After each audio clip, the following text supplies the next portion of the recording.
नमस्कार, मी दत्तात्रय संकपाळ. बेधडक चर्चा या न्यूज माध्यमामध्ये आपलं स्वागत आहे. दर्शक, सध्या आपण सोलापूरमध्ये आहे. सोलापूरमध्ये आज शिवजन्मोत्सव निमित्त या ठिकाणी तुफान गर्दी पाहायला भेटत आहे. काय सांगाल, आज जन्मोत्सव आहे, एकत्रित जर पाहायला गेलं तर किती महिला या कार्यक्रमासाठी येणार आहेत? आज पाळणा महोत्सव या ठिकाणी साजरा केला गेला. सर्वप्रथम छत्रपती शिवाजी महाराजांना, धर्मवीर संभाजी महाराजांना आणि आई जिजाऊंना वंदन करतो.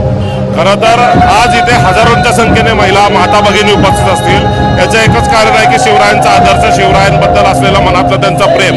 आणि याच निमित्ताने आपण बघतोय की दरवर्षी मागच्या 5 वर्षात अवघ्या काही मुठभर महिलांच्या उपस्थितीत जेव्हा पाळणा सोहळा सुरू झाला, त्यानंतर आज आपण बघतो आज 5व्या वर्षात त्याची व्यापकता इतक्या मोठ्या प्रमाणात वाढली आहे की हजारोंच्या उपस्थितीत हा नयनरम्य कार्यक्रम, पाळणा सोहळा पार पडेल असा मला विश्वास आहे. हा पाळणा कार्यक्रम विशेष म्हणलं तर कोणाच्या हस्ते केला जाणार आहे? खरं तर आपण दरवर्षी वीर पत्नी आणि वीर माता, जे शहीद बॉर्डरवर शहीद झालेले आहेत अशांच्या माता आणि पत्नींना आपण बोलवतो आणि त्यांच्याच हस्ते हा कार्यक्रम घेतला जातो.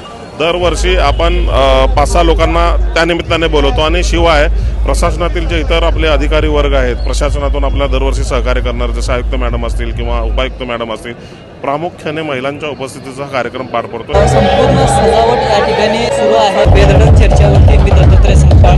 धन्यवाद.